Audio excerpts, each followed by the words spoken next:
Okay, today I am going to talk about these aromatic compounds. Okay. Aromatic compounds are chemical compounds that consist of conjugated planar ring systems accompanied by delocalized pi electrons cloud in place of individual alternating and double and single bonds. Okay, so in aromatic compounds there should be this conjugated planar ring system.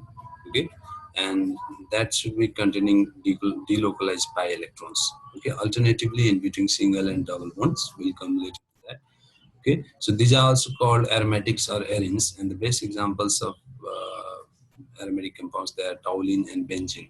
Okay, and for the compound to be aromatic, or the aromatics required to satisfy Huckel's rule. Okay, so let's go to another topic, that is examples of aromatic compounds. So these are the examples of aromatic compounds. Okay, um, those containing sigma bonds and delocalized pi electrons between carbon atoms in a ring, they are known as aromatic compounds. For example, benzene. Okay, and benzene is the parent compound that is aromatic, and if anything is attached to benzene, that also becomes aromatic due to the characteristics of benzene. Okay, so look at this structure. For example, in toluene. Okay, so how many pi electrons can you see there? So the best and easy way to see the pi electrons is to see the number of double bonds. Okay. So if there is single bond, then that contains only sigma bond. If contain double bond, that it contains one sigma and one pi bond. Okay. I have mentioned about the sigma and pi bonds in my next video. Please go and see that videos to be clear about sigma and pi bonds. Okay. But for now, I'm saying you that if there is single bond, then that is only sigma bond. If there is double bond, then there is one sigma and one pi bond. Okay, and each pi bond contains two pi electrons. Now it's very simple to say how many pi electrons are there. There are three pi bonds, and each pi bond contains two pi electrons. That means there will be six pi electrons. Similar is case in the all other compounds. There are six pi electrons. Okay.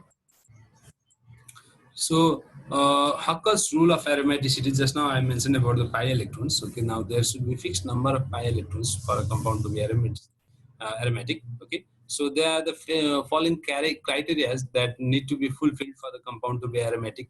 For example, it should be planar. Okay, that is my planarity. Okay, it should have a fixed geometrical plane, just like benzene or other compounds. If it has a ring shape structure, so it has a planar structure. Second, there should be complete delocalization of the pi electrons. Pi electrons should be free to move. That is known as delocalization of the pi electrons. Okay. And third, there should be presence of 4n plus 2 pi electrons in the ring. Ring system should contain how many pi electrons? It should contain 4n plus 2 pi electrons. Okay.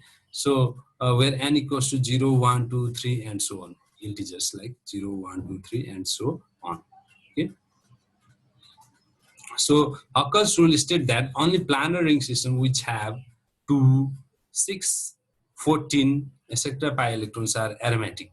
Okay, look at the numbers 2. How can a pi electrons number be 2? When n equals to 0, then 4n plus 2 equals to 2. So this 2 is following the 4n plus 2 rule. Okay, therefore it is aromatic compound. When there are 6 pi electrons, okay, when there are 6 pi electrons, then how can there be 6 pi electrons when n equals to 1? 4 into 1 plus 2, that is 6 pi electrons. That means when there are 6 pi electrons, that is also aromatic. Similarly, when there is 10 pi electrons, that is aromatic. You can see the examples here. Okay, in case of benzene, okay, in case of benzene, there are how many pi electrons? There are 6 pi electrons, as there are 3 pi bonds, you can see. Okay, so n equals to, you can easily calculate the value of n. 4n plus 2 equals to 6. That means n equals to 1, right? So when n equals to 1, there are 6 pi electrons, the compound is aromatic. When n equals to 2, there are 10 pi electrons, compound is said to be aromatic. When n equals to 3, there are 14 pi electrons and compound is said to be aromatic. Okay, so this is known as Huckel's rule of aromaticity. It is very important. Okay, no matter regardless of the course, it is very important in every aspect. Now, IPSC nomenclature of organic compounds, International Union of Pure and Applied Chemistry, they have given a nomenclating system. Okay, how to write and pronounce the organic compounds, organic aromatic compounds. So IPSC nomenclature of aromatic compound is explained below. At first, according to IPSC nomenclature of substituted aromatic compounds, if the aromatic compound is being substituted, then the compound is written, their substituent is written as a prefix of the parent name. Okay, so for example, if a benzene ring is attached to one nitro group, then benzene will be the parent ring. Okay, the nitro group will be attached as the prefix. That means the compound is now called as nitrobenzene. Okay, so look here, पहला benzene थियो, benzene में nitro group आया. Okay, this was benzene when nitro group attached. Then the nitro चाहिँ कहाँ लेख्नु पर्यो त? Where should we write the nitro? Nitro should be right in front of the benzene. Okay, therefore its name will be nitrobenzene. Okay. Now another rule: when more than one similar substituent group, I'm mentioning, re-emphasizing, more than one similar substituent group is present in the ring, then the prefixes like di, tri, tetra should be used, and along with the numbers also they should be mentioned. For example, when two bromo group is attached in this benzene ring, then its name will be 1,2-dibromobenzene. Okay. Now, what's about when different substituent groups are attached? How to number? So when different substituent groups are attached to the aromatic compounds, the substituents of the base compound is assigned number 1, and then the direction of numbering is chosen so such that the next substitution gets the lowest number. Okay, and the substitutions are named in the alphabetical order. For example, when chloro and nitro groups are attached to the benzene ring, we first locate the chloro group and then the nitro group. Okay, now you'll be clear when you see this example. Okay, so here 3 groups are attached: nitro group, chloro group, and methyl group. Okay, so if we give numbering from here, if we consider nitro group as 1, okay, then what happens? This will be 1. Okay, chloro will be at position 1, 2, 3. Okay, and methyl will be at position 3, 4. Okay, so 1, 3 plus 4, 1 plus 3, 4 plus 4, 8. If we give methyl as a number 1, then how counting will be? 1, okay, chloro will be at 2, and nitro will be at 4. So if we add this 1 plus 2 plus 4, it will be 7. So if we give numbering here and count like this, the substituents sum will be 7. But if you give this number 1 and if you count like this and you give if you take out the total of the substitution, then it is 8.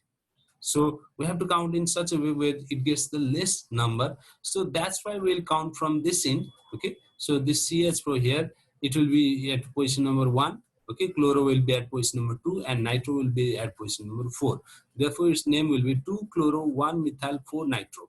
We have to use alphabetically order. Okay, so 2 chloro, 1 methyl, and 4 nitrobenzene will be the name. This is how you nomenclate or how you write the names of the organic aromatic compounds when different substituent groups are attached. Okay. So in the case of multiple substituted aromatic compounds, sometimes the terms called ortho, meta, and para are also used as prefixes to indicate the relative positions. For example, okay, look here. If there is position 1 and 2, if position 1 and 2 are conjugatively occupied, then it is said to be the ortho position. Okay. If position 1 and 3 are occupied, then it is said to be meta position. Okay, and if position 1 and 4 is occupied, then it is said to be para position.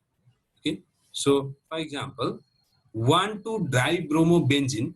Okay, if it is 1,2-disubstituted bromine. Okay, so 1,2-dibromobenzene can be termed as O-dibromobenzene. Okay, it can be termed as O-dibromobenzene. Okay, so